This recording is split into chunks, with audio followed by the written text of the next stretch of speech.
En este video vamos a hablar sobre algo muy particular, pero ¿qué es? Vamos a verlo ahora.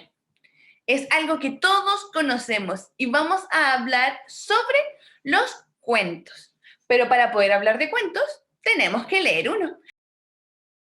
El increíble niño come libros.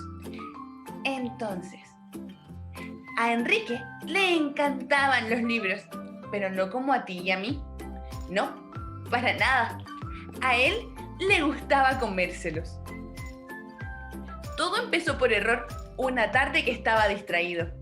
Al principio tenía muchas dudas y solo se comió una palabra, simplemente por probar. Y luego intentó con una oración completa. Y tras eso, la página entera. Sí, definitivamente le gustó. Para el miércoles, Enrique se había comido todo un libro. Y para fines de mes podía atiborrarse un libro de un tirón. Entonces se convirtió en el increíble niño come libros. Le encantaba comer toda clase de libros. Novelas, diccionarios, almanaques y atlas, libros de bromas, libros de historia y hasta de matemáticas. Pero los rojos eran sus preferidos. Y los devoraba a un ritmo impresionante. Pero lo mejor era esto.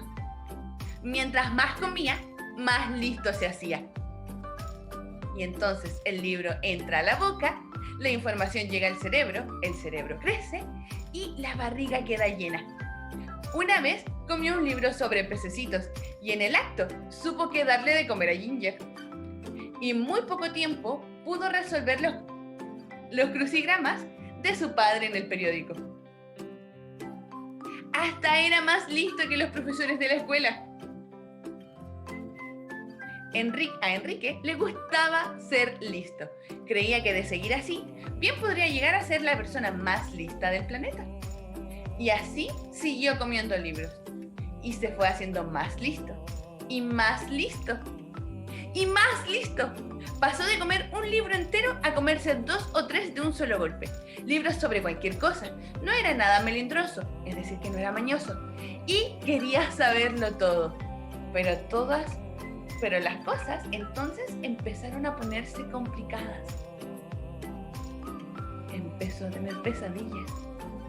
Más bien empezaron a ponerse muy, muy mal. Enrique comía demasiado y sin duda comía demasiado rápido. Y entonces empezaba así: morder, masticar, masticar, masticar, tragar, verde, más verde, verdísimo, arrojar. Empezaba a sentirse un poco enfermo. Pero eso no era lo peor. Todo lo que iba aprendiendo se volvía un revoltijo. 2 más 6, elefante. Estaba todo revuelto. Porque no le daba tiempo a hacerla bien la digestión. Y empezó a sentir vergüenza de tener que abrir la boca. Y así Enrique de repente ya no parecía ser tan listo. Y más de uno le aconsejó que ya no comiera más libros.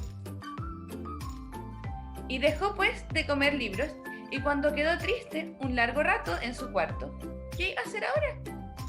Mas luego, casi por accidente, Enrique tomó del suelo un libro a medio comer, pero en lugar de llevárselo a la boca, lo abrió. Y empezó a leer. ¡Estaba tan bueno! Después de aquello, descubrió que a Enrique le gustaba mucho leer y que si leía bastante, todavía podría llegar a ser la persona más lista del mundo, aunque iba a necesitar un poco más de tiempo. Y ahora Enrique siempre está leyendo, aunque la verdad, de vez en cuando, creo que Enrique todavía puede comerse algunos libros. Entonces, vamos a hablar sobre los cuentos.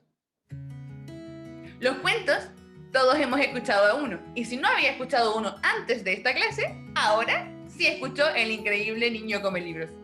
Estos son narraciones o historias breves y ficticias que buscan entretener a quien los lee o escucha. Cuando están los libros, suelen ir acompañados de ilustraciones o fotografías que nos ayudan a entender el cuento o para presentarnos a los personajes. Como nosotros pudimos ver en el cuento que leímos ahora de Oliver Jeffers, teníamos varias ilustraciones que acompañaban este cuento.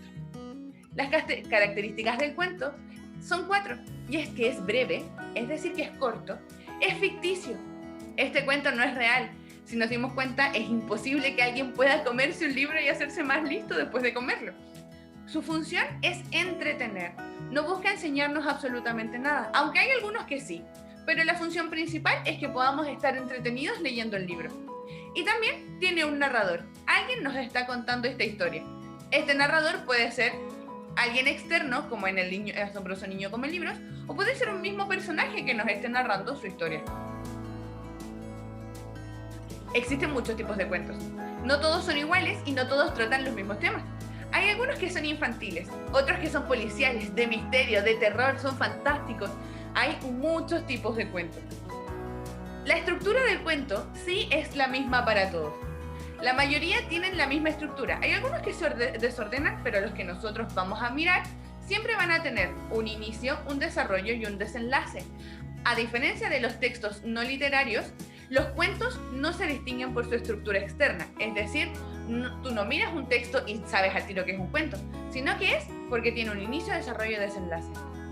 Ahora, en el inicio, en la historia está todo en calma, todo el mundo está contento y se nos presentan los personajes, quién es cada uno y el mundo donde vive.